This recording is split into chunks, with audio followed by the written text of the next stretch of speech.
আগরতলা। স্থানীয় সংবাদ পড়ছে চন্দন লেখাপাল। এখনকার বিশেষ বিশেষ খবর হলো, প্রধানমন্ত্রী নরেন্দ্র মোদী আজ মন কি বাত অনুষ্ঠানে দেশ বিদেশের জনগণের সঙ্গে তাঁর চিন্তা ভাবনা ভাগ করে নিয়েছেন। মুখ্যমন্ত্রী অধ্যাপক ডক্টর মানিক সাহা বলেছেন, 2025 সালের 1 জানুয়ারি থেকে জুন মাস পর্যন্ত রাজ্যে মোট 674 কোটি টাকার বিভিন্ন প্রকল্পের শিলান্যাস হয়েছে। এক সপ্তাহ বন্ধ থাকার পর আজ উত্তর পূর্বাঞ্চলের সঙ্গে গুয়াহাটি হয়ে দেশের বাকি অংশের মধ্যে ট্রেন পরিষেবা আংশিকভাবে চালু হয়েছে। স্পোর্টস জার্নালিস্ট ফেডারেশন অফ ইন্ডিয়ার সভাপতি হিসেবে নির্বাচিত হয়েছেন ত্রিপুরা স্পোর্টস জার্নালিস্ট ক্লাবের সভাপতি সরোজ চক্রবর্তী। এবারে আসছে বিস্তারিত সংবাদে। আকাশবাণীর মন কি বাত অনুষ্ঠানে আজ প্রধানমন্ত্রী নরেন্দ্র মোদী বলেছেন যে, স্বাস্থ্য থেকে শুরু করে সামাজিক সুরক্ষা পর্যন্ত দেশ প্রতিটি ক্ষেত্রে সমৃদ্ধির অনুভূতি নিয়ে এগিয়ে চলেছে, যা সামাজিক ন্যায় বিচারের একটি দুর্দান্ত চিত্র। তিনি বলেন, বর্তমানে ভারতের বেশিরভাগ জনগণ কোনো না কোনো সামাজিক সুরক্ষা সুবিধা গ্রহণ করছেন। তিনি বলেন, আন্তর্জাতিক শ্রম সংস্থার প্রতিবেদনে উল্লেখ করা হয়েছে যে, ভারতের জনসংখ্যার 64%-এরও বেশি এখন নিশ্চিতভাবেই কোনো না কোনো সামাজিক সুরক্ষা পাচ্ছেন। তিনি আরও বলেন, দেশের প্রায় 95 কোটি মানুষ কোনো না কোনো সামাজিক সুরক্ষা প্রকল্পের সুবিধা পাচ্ছেন। প্রধানমন্ত্রী বলেন, 2015 সাল পর্যন্ত দেশের 25 কোটিরও কম মানুষের কাছে এই প্রকল্পগুলি পৌঁছত। তিনি উল্লেখ করেন যে, এই সাফল্যগুলি আত্মবিশ্বাস জাগিয়ে তুলেছে যে আগামী সময় আরও ভালো হবে এবং ভারত প্রতিটি পদক্ষেপে আরও শক্তিশালী হয়ে উঠবে। প্রধানমন্ত্রী বিশ্ব স্বাস্থ্য সংস্থা কর্তৃক ভারতকে ট্র্যাকোমা মুক্ত ঘোষণার কথা উল্লেখ করে বলেন, এটি লক্ষ লক্ষ মানুষের কঠোর পরিশ্রমের ফল, যারা এই রোগের বিরুদ্ধে অক্লান্তভাবে বিরতিহীনভাবে লড়াই করেছেন। শ্রী মোদী বলেন, স্বচ্ছ ভারত অভিযান এটি নির্মূল করতে সাহায্য করেছে এবং জল জীবন মিশনের সাফল্যে অনেক অবদান রেখেছে। জরুরি অবস্থা সম্পর্কে প্রধানমন্ত্রী বলেন, জনসাধারণের অংশগ্রহণের শক্তি দিয়ে বড় বড় সংকট মোকাবেলা করা যায় এবং জনগণের শক্তির কারণেই তারা মাথা নত করেনি, ভেঙে পড়েনি এবং গণতন্ত্রের সঙ্গে কোনো আপোষ মেনে নেয়নি। শ্রী মোদী আরও বলেন, মাত্র কয়েকদিন আগে দেশে জরুরি অবস্থা আরোপের 50 বছর পূর্তিতে দেশবাসী সেদিন সংবিধান হত্যা দিবস পালন করেছে।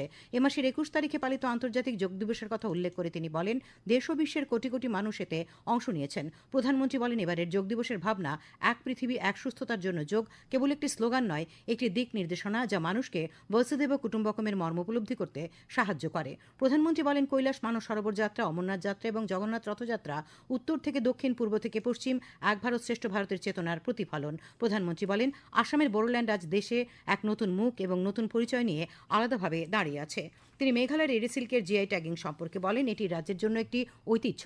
প্রধানমন্ত্রী নারী নেতৃত্বাধীন উন্নয়নের কথা উল্লেখ করে বলেন যে, ভারত একটি নতুন ভবিষ্যৎ তৈরি করতে প্রস্তুত, কারণ দেশের মহিলারা আজ কেবল নিজেদের জন্য নয়, সমগ্র সমাজের জন্য একটি নতুন দিক নির্দেশ দিচ্ছেন।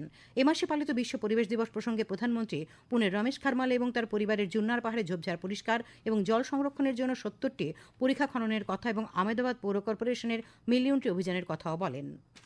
गुजरात के अहमदाबाद शहर में यहाँ नगर निगम ने मिशन फॉर मिलियन ट्रीज अभियान शुरू किया है। लक्ष्य है लाखों पेड़ लगाना। इस अभियान की एक खास बात है सिंदूर वन। यह वन ऑपरेशन सिंदूर के वीरों को समर्पित है। सिंदूर के पौधे उन बहादुरों की याद में लगाए जा रहे हैं जिन्होंने देश के लिए सब कुछ समर्पित कर दिया। यहाँ एक और अभियान को नई गति दी जा रही है, एक पेड़ माँ के नाम। इस अभियान के तहत देश में करोड़ों पेड़ लगाए जा चुके हैं। आप भी अपने आपके गांव या शहर में चल रहे ऐसे अभियान में जरूर हिस्सा लीजिए। पेड़ लगाइए, पानी बचाइए, धरती की सेवा कीजिए, क्योंकि जब हम प्रकृति को बचाते हैं तो असल में हम अपनी आने वाली पीढ़ियों को सुरक्षित करते हैं।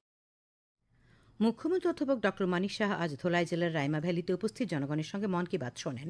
কৃষিমন্ত্রী রতনলাল মোহনপুর মণ্ডলের উদ্যোগে মোহনপুর বাজারে পর্যটন মন্ত্রী সুশান্ত চৌধুরী বামুটিয়া বিধানসভার অন্তর্গত বৈদ্যনাথ কমিউনিটি হলে সাংসদ তথা প্রদেশ বিজেপি সভাপতি রাজীব ভট্টাচার্য খয়েরপুরে মন কি বাত অনুষ্ঠান শোনেন। তারা তিনজনই আজ পৃথক পৃথক বৃক্ষরোপণ কর্মসূচিতে অংশ নেন।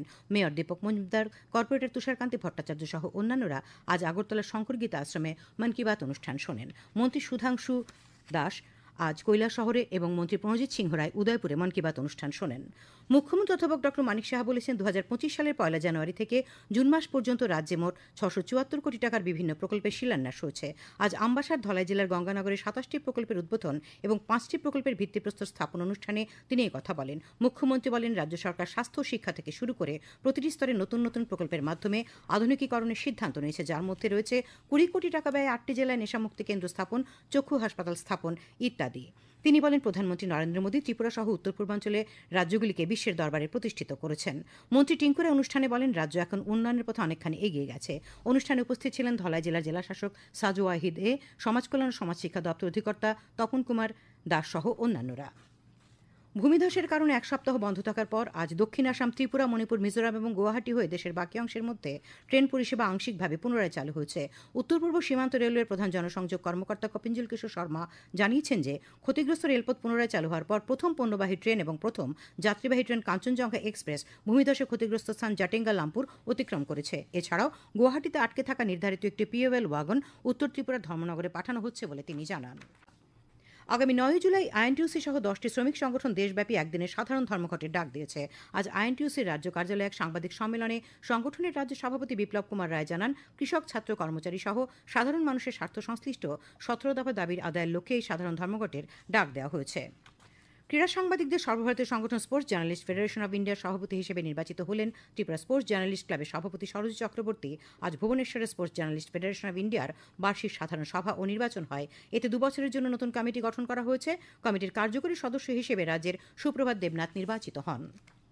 আগামী 24 ঘন্টায় রাজ্যের সব জেলায় বিক্ষিপ্তভাবে বজ্রবিদ্যুৎ সহ বৃষ্টিপাতের সতর্কবার্তা জারি করা হয়েছে। আগামীকাল দিনের সর্বোচ্চ তাপমাত্রা 35 ডিগ্রি সেলসিয়াস এবং সর্বনিম্ন 26 ডিগ্রি সেলসিয়াসের কাছাকাছি থাকবে। শেষ করার আগে খবরের বিশেষ বিশেষ অংশগুলি আর একবার। প্রধানমন্ত্রী নরেন্দ্র মোদী আজ মন কি বাত অনুষ্ঠানে দেশ বিদেশের জনগণের সঙ্গে চিন্তাভাবনা ভাগ করেছেন। মুখ্যমন্ত্রী অধ্যাপক ডক্টর মানিক সাহা বলেছেন, 2025 সালের 1 জানুয়ারি থেকে এ পর্যন্ত রাজ্যে মোট 674 কোটি টাকার বিভিন্ন প্রকল্পের শিলান্যাস হয়েছে। এক সপ্তাহ বন্ধ থাকার পর উত্তর পূর্বাঞ্চলের সঙ্গে দেশের বাকি অংশের ট্রেন পরিষেবা আংশিক চালু হয়েছে। স্পোর্টস জার্নালিস্ট ফেডারেশন অব ইন্ডিয়ার সভাপতি হিসেবে নির্বাচিত হলেন ত্রিপুরা স্পোর্টস জার্নালিস্ট ক্লাবের সভাপতি সরোজ চক্রবর্তী। স্থানীয় সংবাদ আজ এখানে শেষ হলো। পরবর্তী বাংলা স্থানীয় সংবাদ শোনা যাবে আগামীকাল সকাল 7টা বেজে 35 মিনিটে।